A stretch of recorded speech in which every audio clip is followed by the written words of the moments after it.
Quels sont les objectifs de l'écocyclerie?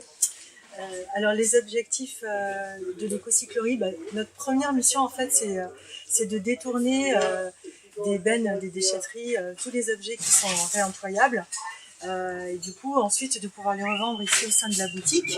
Et puis c'est pour nous l'occasion de faire la promotion du réemploi comme mode de consommation alternative. D'accord. Et pourquoi Valette? Alors Valette, en fait, c'est le concours des communautés de communes et puis le syndicat de pays. L'écocyclerie a pu s'implanter ici à Valette parce qu'on a trouvé un local idéal. Et puis c'est également une localisation, vraiment centralisée de notre territoire sur le vignoble nantais. Donc voilà, c'est une super localisation, quoi. D'accord. Alors, quels sont le public de l'écocyclerie? Particuliers, les partenaires, les associations, les entreprises, tout le monde. Qu'est-ce que cela vous apporte dans le réseau Les Récupérateurs? Le réseau des récupérateurs, c'est une opportunité en fait pour nous déjà de mieux se connaître entre partenaires et puis de travailler ensemble et de pouvoir aussi mutualiser à la fois nos moyens et nos complémentarités. Un dernier mot à dire? Le dernier mot c'est tout ce qu'on fait ici à l'écocyclerie. Voilà, c'est un bon geste pour la planète et c'est important pour nous. Et également, c'est tout le lien qui se crée à la fois entre salariés, bénévoles, clients, usagers. Donc voilà, on fait notre part et on relationne. Et puis voilà, c'est important pour l'écocyclerie.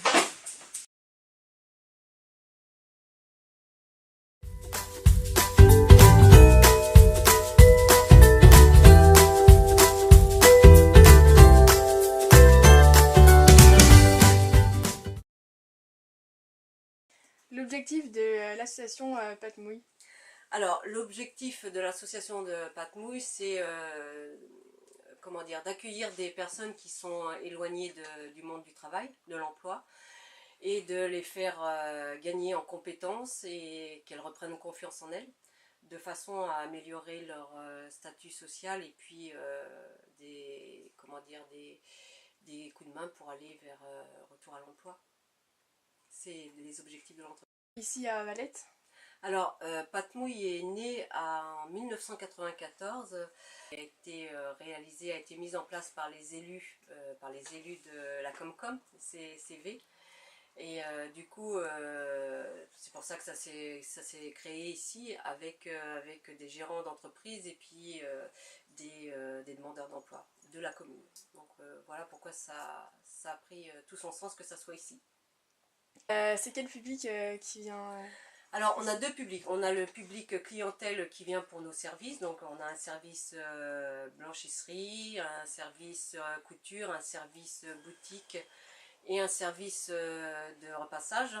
Donc je fais un petit rappel pour dire que tous nos services cités juste avant là sont ouverts à tous. Hein. Qu'est-ce que cela vous apporte dans le réseau Les Récupérateurs? Alors ça permet de rencontrer les acteurs du réemploi du vignoble plus souvent et du coup aussi de renforcer nos complémentarités et de s'entraider. Et un dernier mot pour l'association Patmouille? Je dis tout le monde a sa place dans notre société.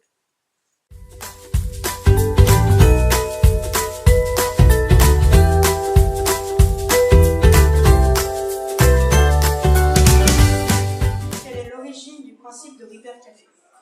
Alors le Ripper Café a vu le jour aux Pays-Bas, c'est une idée hollandaise, c'est une journaliste qui s'appelle Martine Postma qui un jour a eu besoin de faire réparer un grille-pain chez elle et qui s'est aperçue qu'en fait elle n'avait pas de réparateur dans son quartier.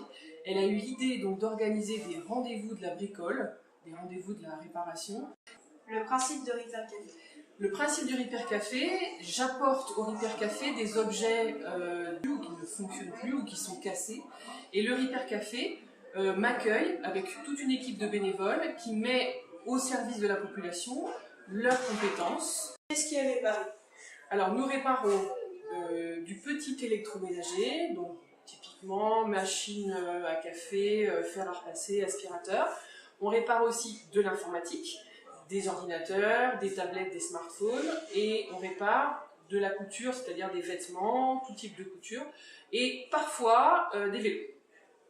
Comment mesurez-vous l'efficacité de votre action? Alors nous pesons en fait chaque objet qui arrive au Repair Café pour, une fois qu'il est réparé ou pas, déterminer le nombre de kilos ou de tonnes qui a été détourné des déchetteries. Ce sont des chiffres qu'on peut ainsi communiquer aux élus et donc faire connaître l'efficacité réelle de nos actions en termes de kilos détournés des déchetteries. Qu'est-ce que cela vous apporte dans le réseau des récupérateurs? Être dans le réseau des récupérateurs, ça nous apporte de la visibilité, ça nous apporte aussi une meilleure connaissance auprès des élus. Les élus ne nous connaissent pas forcément, ne savent pas bien cerner le périmètre de notre action. Donc, ça apporte une visibilité générale voilà, auprès de tout type de public. Vous avez un dernier mot à dire? Nous avons un dernier mot à dire qui est mais venez au Repair Café, c'est gratuit, ça donne une deuxième vie à vos objets, donc n'hésitez pas à venir nous rendre visite, même par curiosité.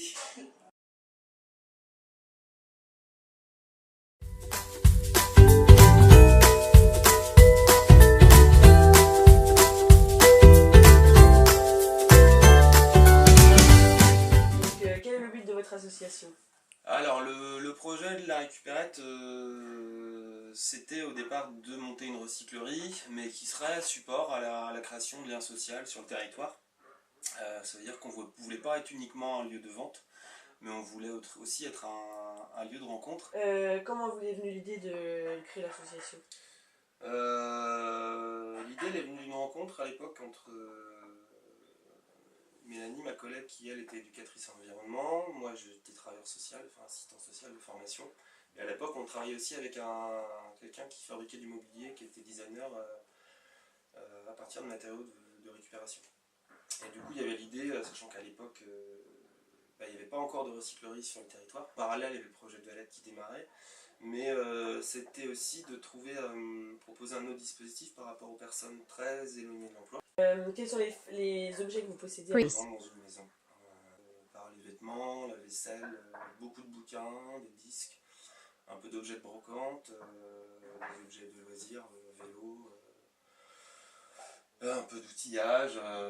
Enfin voilà, je pense que la boutique elle est vraiment pensée comme une maison. Le réseau avec récupérateur, Ouais. qu'est-ce qu'il vous apporte ? Il apporte déjà aussi sur les besoins du territoire, les besoins des structures, les besoins des publics. Et surtout, je pense qu'il apporte aussi une construction en direction de la collectivité et puis de nos élus, et pour dire à un moment donné, voilà ce qu'on construit ensemble, comment on travaille ensemble pour justement définir les besoins du territoire et quelles réponses nous, en tant que structure associative, en tant que structure de l'insertion par l'activité économique, on peut répondre ou pas à ces besoins-là. Vous avez un dernier mot à dire ? Oui, un petit dernier mot à dire en disant que les temps sont durs pour le milieu associatif. Je pense qu'on a tout intérêt à s'adapter et d'autant plus travailler avec les collectivités.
l'association Le Grand Détournement? Alors, l'association Le Grand Détournement a pour but de participer à la réduction des déchets sur le territoire, avec notamment des actions de sensibilisation et d'éducation à l'environnement. Les motivations du Grand Détournement? J'en verrai 3. La première, ça serait proposer des alternatives à la consommation conventionnelle. La deuxième, ça serait faire par soi-même ou faire ensemble. Et la troisième, ça serait la question de la proximité avec les habitants. Ces 3 éléments, on va dire, sont au jour d'aujourd'hui les 3 éléments principaux. Alors, qu'est-ce qu'on voit pour la suite? Alors, on imagine en fait un grand local avec des ateliers de bricolage, de détournement de déchets, un lieu convivial de partage et d'échange avec les habitants et aussi avec les autres assos qui existent déjà sur le territoire, parce qu'il y en a beaucoup qui œuvrent pour l'environnement. Il y aurait aussi dans ce lieu une boutique d'objets de seconde main. On a prévu de développer nos activités en 2018, donc là on va avoir besoin de coups de main pour nous aider à développer nos activités. C'est pour ça que toutes les bonnes volontés seront les bienvenues. Un dernier mot à rajouter? Alors, au Grand Détournement, on est convaincu que c'est par les initiatives locales qu'on peut faire bouger les choses, que c'est chacun à notre échelle, en consommant différent, en faisant attention à comment nous produisons des déchets, qu'on peut participer à la préservation de l'environnement.